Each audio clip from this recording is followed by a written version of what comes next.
Good evening, everybody.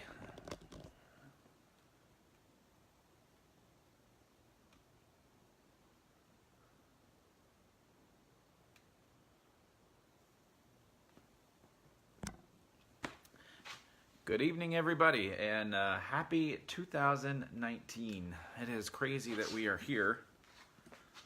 Hopefully your holidays were good. Mine were. And, otherwise, not a lot's been happening on my end. We were crazy busy at work with boarding dogs. Hey, Jillian, Linda, and Heather, and Melinda. Everybody's going to jump in and say their hellos. It's awesome. I hope you guys did have a good holiday season. I certainly did. I miss you guys. I know it's been, 3 weeks ago we did this. And that's what's pretty crazy. It goes by fast, doesn't it? The holidays and everything. And we had a ton of boarding dogs at work, training dogs at work. We've got 5 now. We're actually keeping one a little bit longer, which is something that happens because I don't believe in sending a dog home that isn't ready by any means. I think that's not fair to the client. So if we feel like the dog's not ready, then that dog's not going home. So we've got one a little bit longer. Hello, everybody. Man, you guys are firing in there tonight for sure.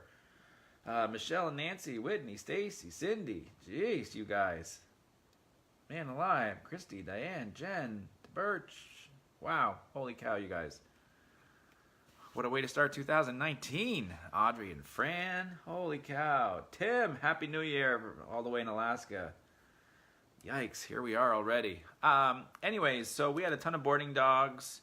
And it was funny, just this week, we're starting to kind of get back into getting all of our daycare dogs back because a lot of times the daycare dogs are still home over the holidays because people aren't working as much. So daycare dogs don't come in, but then we get this influx of boarding dogs. And the group as a whole that we had this year was actually quite energetic, not in a bad way by any means, but it just kind of kept us on our toes. Like we've got to keep track of everything and everybody, and that's just what happens, so it's no big deal. But we're back kind of into the swing, right? You know, it's sometimes you're ready for the holidays to be over because you want to get back into that routine. You know, the short weeks, we always look forward to it, but then it's like, man, it'd be nice to get back into a routine and a nice normal week, Monday through Friday and everything. So I'm kind of excited to get back into that routine for sure. For sure. Jemma update, I think we're almost done with the heat. She had a diaper on today. It wasn't dirty at all through the whole day. Happy New Year, Lily. And so I think we're kind of on the home stretch with her. Probably keep the diaper on for a little while longer just to make sure, but yeah, it's it's been an eventful time with her for sure. But so tonight, you guys, I posted that video last night, and that's really, I want to spend some time on that because that kind of goes along with the title of this of We Talk Too Much, and then I'm going to answer a question or two to go along with it. Kind of a little Q&A here at the end. So for those of you that didn't watch the video, I would ask that you do after you either watch the live stream or after.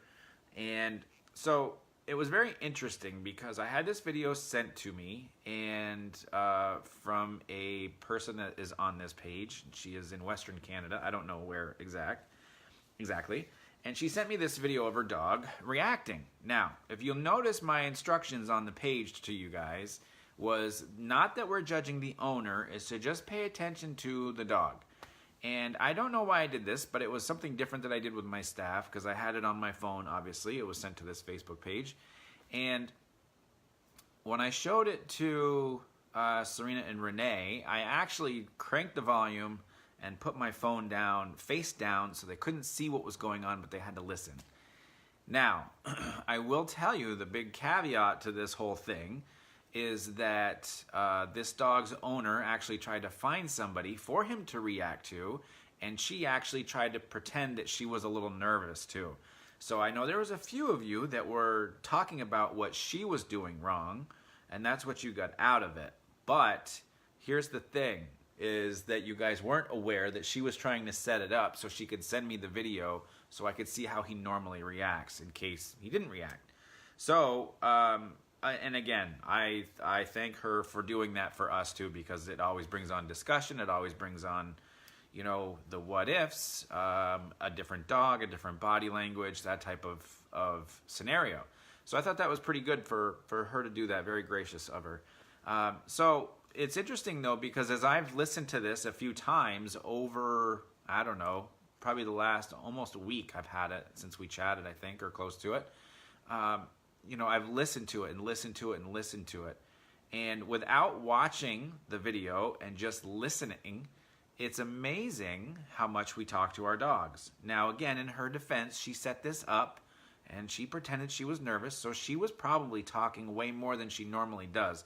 But that's why I asked her to use this video to be able to tell and show everybody, look, this is normal case scenario of what we normally see with a board and trained dog before they come in, or a training dog class, actually any, you know, daycare, boarding, whatever, or even if you see a dog in a tourist area wherever you live. If you just listen for a second. It's like put your head down and just listen to what the dog is listening to. Don't pay attention to the human, don't pay attention to the handler, don't pay attention to the body language, nothing. Just put your head down and listen. And that is the amount of feedback that dog is getting about every 3 or 4 seconds doing, buddy, sit down, buddy, buddy, buddy, eyes, buddy, buddy, buddy, stop, sit, wait, good, good, good, good job, buddy, good job. Oh, wait, buddy, over here, wait, sit down, good, all right, buddy, good job. You think about all that talking. If I walked into your house and I said, I'm going to pick the easiest name, Regina. If I walked into Regina's house and I said, Regina, can you get me a glass of water? What's on TV? Can I sit over there? Wait, what? How do you get out back? Is that your backyard? Do you have a dog? What does a dog look like? Did you get me that glass of water? What station is the TV on? Can I pick a channel? Where is your dog, outside or is it inside? Where do you put your dog during the day? Do you have a crate? Is it crated? Is it not crated? What time do you feed? Oh my gosh, it's exhausting listening to all that to me. And look, you guys, I said it in the post too, I talk to my dogs. I do. But it is so not even close to being over the top. Regina, I know, it probably drove you nuts just to listen to me pretend that I was in your house for a second. So it is, I think, as much as we have to be aware of a dog's body language, we also have to be aware of what they are hearing. Okay, it's very easy for us to sit here, and it's very easy for me to sit here and tell you guys and talk like this. Probably what you don't know is all these podcast episodes that I put out of myself, I actually will, you know, or whatever I'm a part of, I go back and listen to. Not only to better myself, but to make sure that I'm actually listening to what I'm saying. Do you know what I mean? I think it's important to be able to do that, to be able to listen to what you are saying yourself to somebody else. It's very easy to say to somebody, hey, you know, your hand is too tight on the leash and you shouldn't be doing that. It's very easy to give instruction, but it's not easy to sit back and listen to what you're saying. It's almost like removing yourself from the situation and focusing on what you are saying and realizing what the dog is listening to. What did the dog hear you say? And, you know, when we get that, buddy, come over here and sit, buddy. It's like there's so much going on. Now, I will tell you again, I watched that video several times, and again, to her, the dog's owner's defense, this was a complete setup on her part, and she did what she did. And I went through and I counted, I think it was 38 words of communication to that dog in 90 seconds. Okay? Now, like I said, this was a setup, and she was trying to act a little nervous to get him to react, because that's what he normally does. She just wanted to make sure in the video that he did, and it's not the end of the world because he didn't go, you know, just absolutely crazy nuts. But I think it would be awesome for you guys to video yourself, or have somebody videoing you putting your leash on the dog, or when you come home and what you're saying to your dog. And again, you guys, please understand. Please understand. I am not saying don't talk to your dog. I am not saying don't talk to your dog. But I am saying don't talk excessively to your dog at all. I think that's when it gets to be way too much.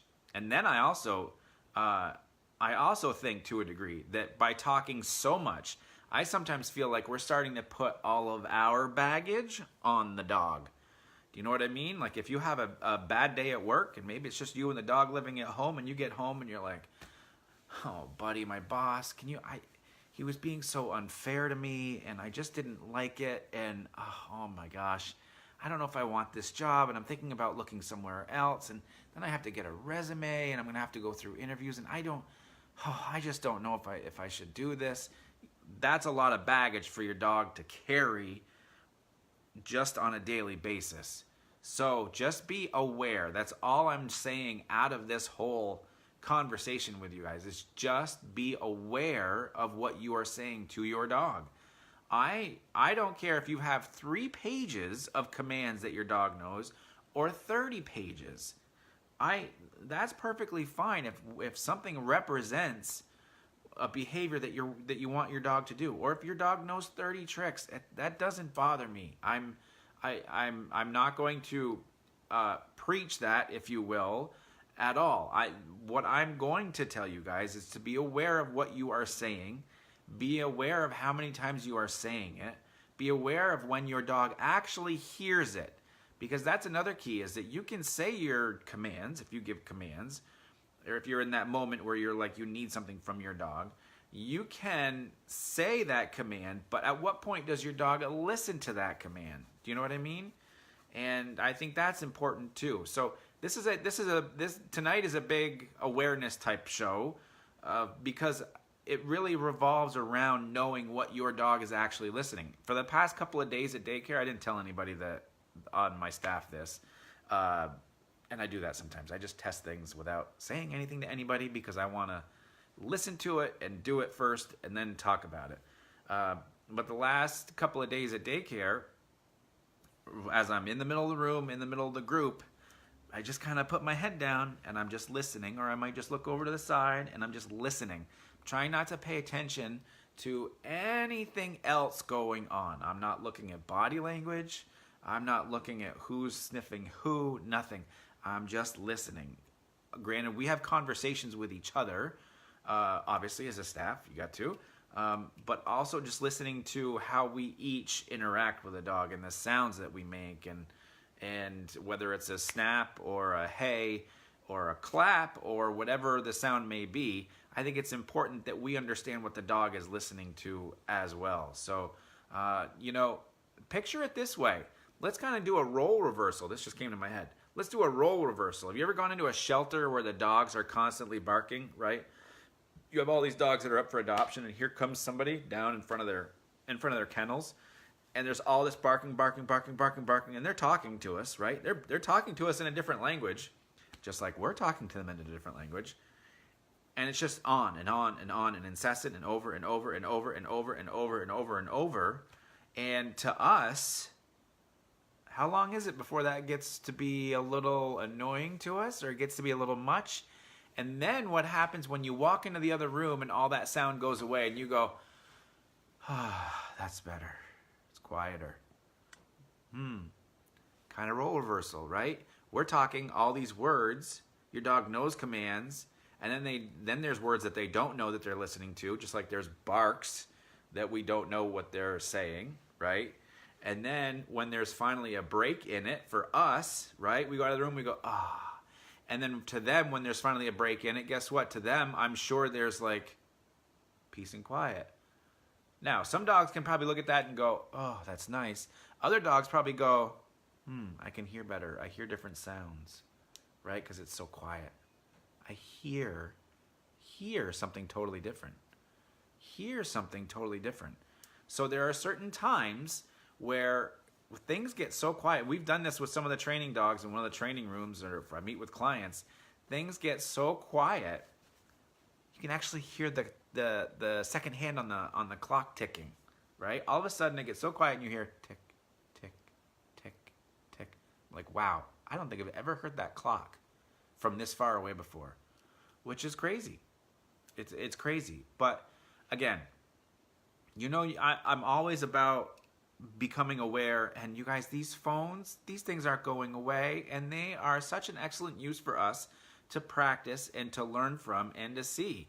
I've got a couple videos. I'm probably going to put up at least one tomorrow, probably on my YouTube thing, of me bringing in Riley, one of our training dogs, on leash. Just got back from the walk. You guys saw the video of the walk. And just walking in with her, with the group. And I'm not saying anything. And actually, in the midst of it, I had to address 2 other dogs because Matt's got the camera. I'm not going to leave it up to him to address 2 dogs playing. So I had to address them because they were getting too intense while I'm holding onto a board and train, right? So there's multitasking, but there's also, like, there has to be communication, and it has to be clear and concise. Now listen, most of the time in the daycare setting, we're telling dogs what not to do more than we're telling them what to do, right? If I have 25 dogs around me, I can't go, Fido, go do that. Let's do it. Buddy, go do that. Fluffy, go do that. Let's see. Manny, go do that. Buddha, go do that. You see what it, like, it just gets to be way too much. So it's more about prevention, intensity, keeping it down, still allowing play, allowing them to be dogs. So that's where the communication rolls in again, and it has to be clear and concise. So that's really the big, I guess the biggest issue with the whole talking thing is it gets to be a lot. Sorry, my throat's drying up.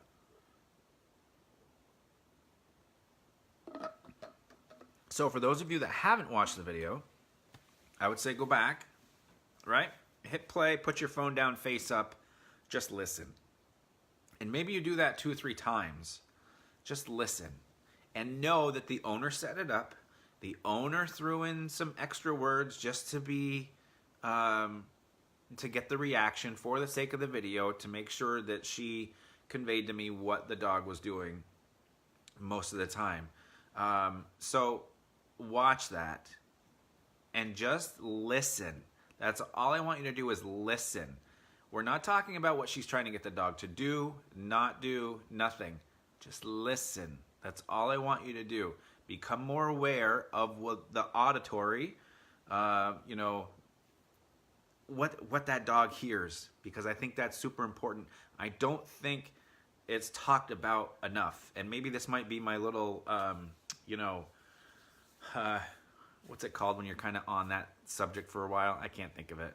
But maybe this is going to be my little thing here for a little while. That's, you know, in the podcast, I always ask people kind of, what are you working on? What's kind of got your attention these days?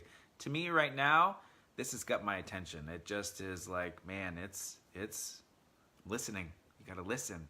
As much as you're talking, you got to listen too. So, all right, I'm going to answer a couple of questions that pertained to this. Making sure I go back far enough. Let's see. Mary, should I call her name when I give her a command and not mention her name? I'm not sure I understand that. When I give her a command or not mention her name. No, you can give her a name or mention it. I would give her the name first. Nancy, I misunderstood because I was thinking that the dog was reacting to something he heard, not what his owner was saying, and that's what I was focusing on. See? And that's okay, Nancy. Look, now you know. Now you just go back and check and re-listen to it. And you guys, it's 90 seconds, okay? It's not... Oh, I just thought about something else I want to talk about, too, by the way.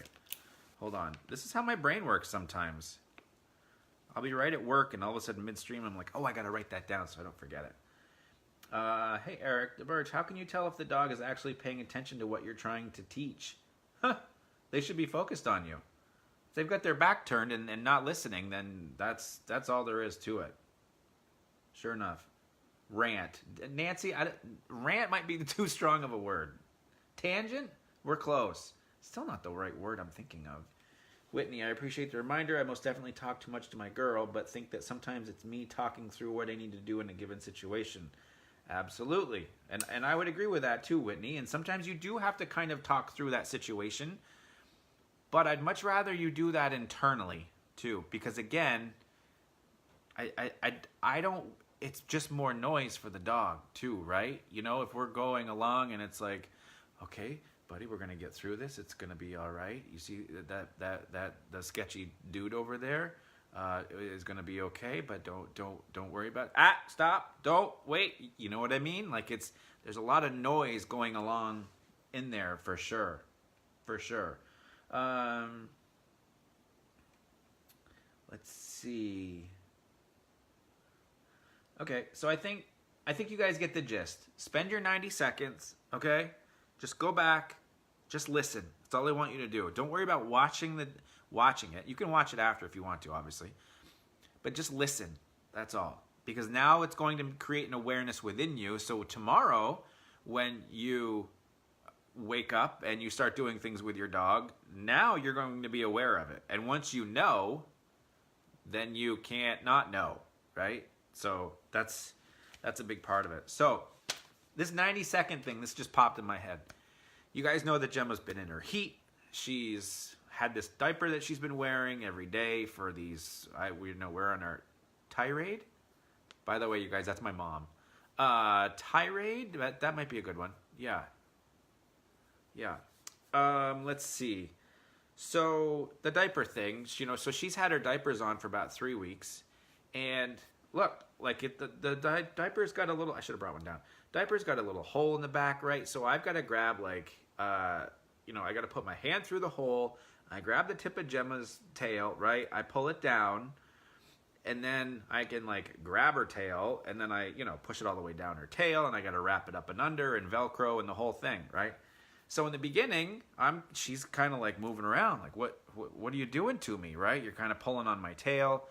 Now I look at it and I let her in from the back door. She stops. I grab the diaper. I put it on. She is staying right there. She's not moving at all. Unless she comes in a little ramped up, she might start moving around and then I just chill her out. But 90% of the time, she's just hanging out, and even everybody at work can do it too. So what does all this mean? What all this means is that about 10 times a day, let's call it, the amount of times that she goes in and out between my house from 6 o'clock in the morning to work to back here till 7 o'clock at night. Let's call it 10 times that she's gone out throughout the day. That's 10 times that I've taken that diaper off and put it back on her. And when I put the diaper back on Jemma, it takes maybe, I haven't timed it, I don't know, let's call it 10 seconds. All right? I mean, it doesn't really take that long. But now she does it no problem. So if you think about it, it took me about 2 weeks, maybe, week and a half, 2 weeks, for me to practice that with her to where she does it perfectly fine now, right? So let's see, 10 seconds a day, 10 times a day is 100 seconds, right? So now we're talking about a minute and a half. So a minute and a half worth of work with her every day has actually created her knowing my pattern of what's to be expected of her pattern of knowing what's to be expected of me, and then we have this pattern between the two of us that when you walk in, I take this diaper, I'm going to grab your tail, I'm going to put it down, I'm going to Velcro it up, I'm going to give you a little pat on the bottom like you're good to go, and now you can go do your thing. So if you think about these interactions that you have every day with your dog, if you have 10 interactions with your dog every day that last 5 seconds apiece, they're going to add up. And I think this is just an excellent, I thought about this today, and it's like, man, this is so easy to do, but it's taken literally 10 seconds each time, 10 times a day, to create this new pattern for her to understand. And that's been very cool to see. So keep that in mind. If there's something that you want your dog to do, if you something that you want to achieve, sometimes it takes just a little bit every single day, 5 or 10 times a day, and then you're able to work your way up to it. So I'm living it too. I don't just tell you guys about it. I'm living it too. You got to put in the practice and you got to put in the work for sure. So, okay. So tirade. I think that's the word now that I'm like playing it in my head. All right. So Leela Fireside, I'm not sure if she is here or not tonight, but she had an excellent question that was, talking about 3 adult dogs behaving at the door. Because it sounded like there's 3 adult dogs that do not behave at the door. So what do you do with 3 adult dogs? Well, Mary, I do not talk to her while diapering. What do I do with 3 adult dogs? I get the one that is behaving the best, and from there, then I actually create the pattern that I want, and I create a pattern with, maybe I call a guest, one of my friends, to come over and pretend to be a guest or whatever. I create that pattern with 1 dog, okay? To make it like just about bulletproof before I go and get the 2nd dog. So now that 2nd dog is being influenced by both me and dog number 1. You see what I mean?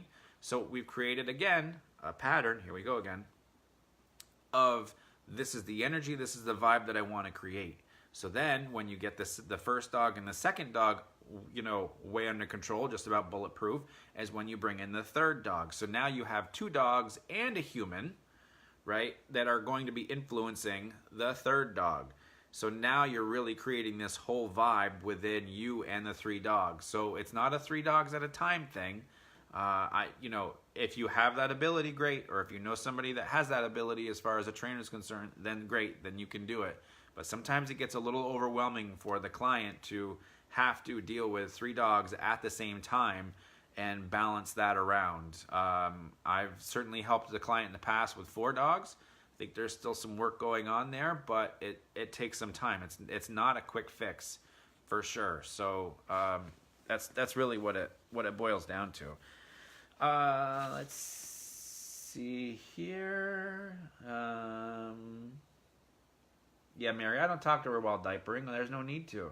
I'm not gonna go, Jemma, here's your hot pink panty diaper that I'm gonna put you on. I'm gonna grab your tail and I'm gonna slide this down.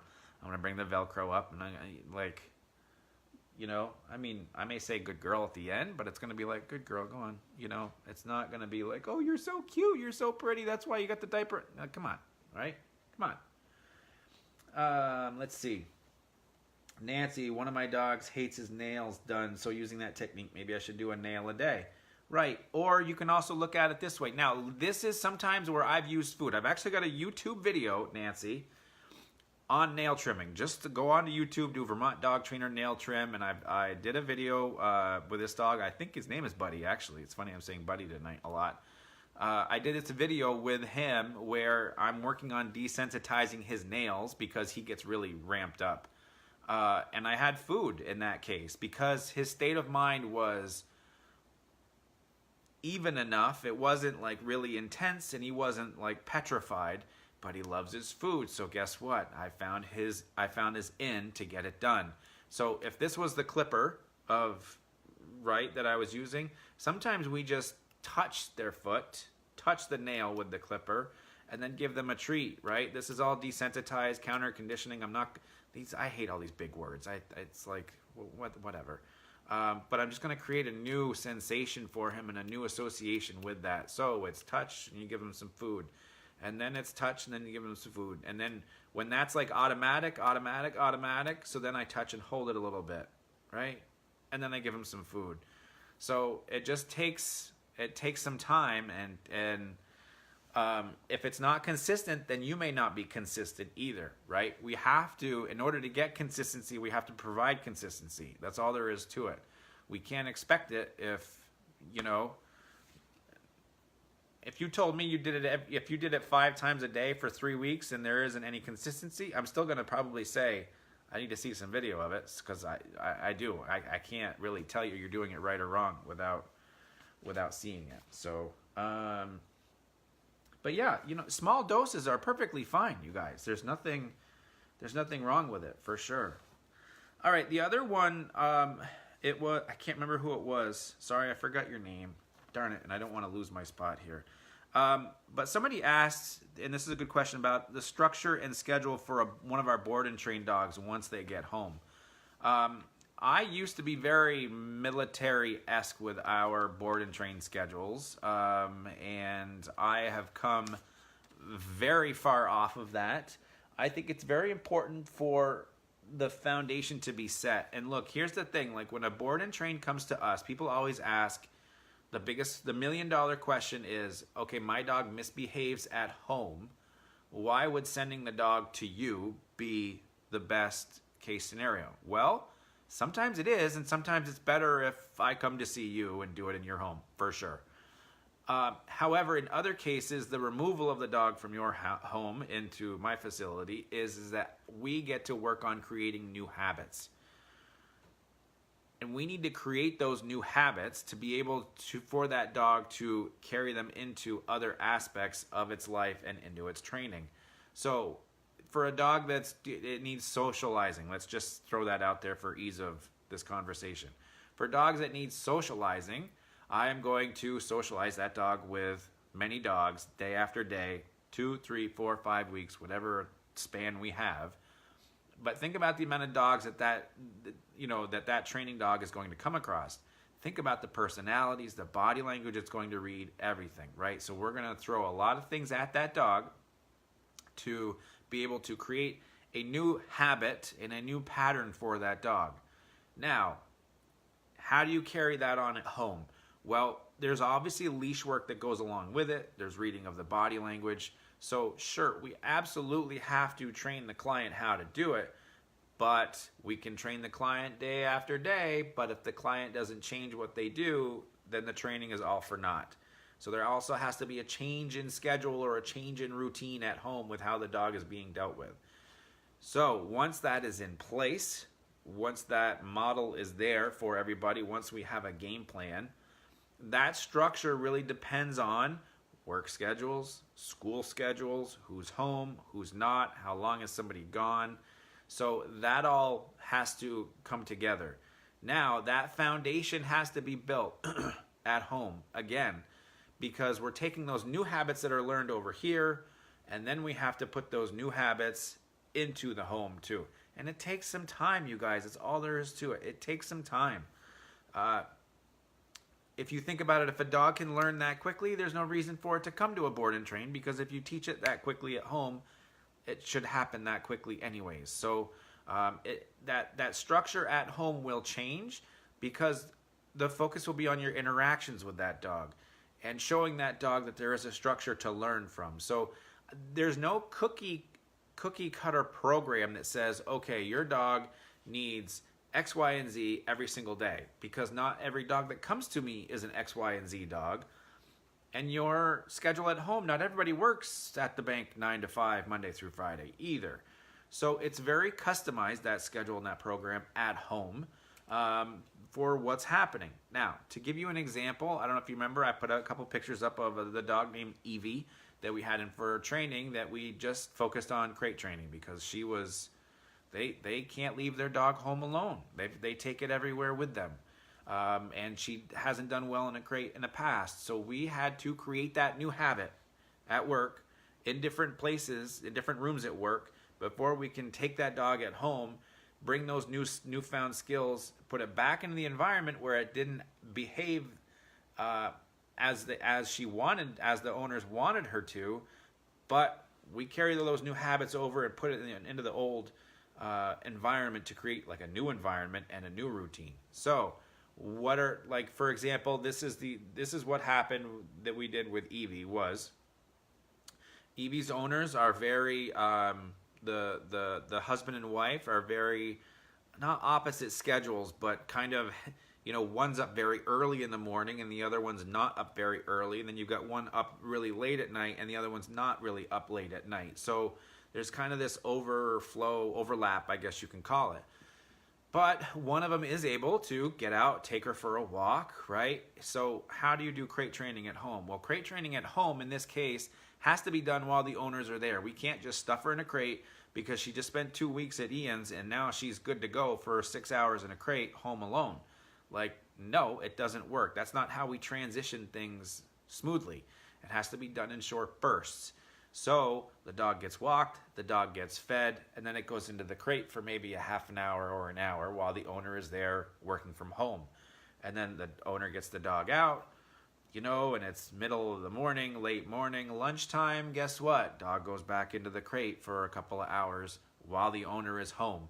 And then once that becomes somewhat bulletproof, where that dog can experience all that time in the crate, no issues, no chewing, no peeing, pooping, anything of that kind of stuff, then we have that foundation built. And then what we can do is go from there to, okay, let's talk about leaving the home.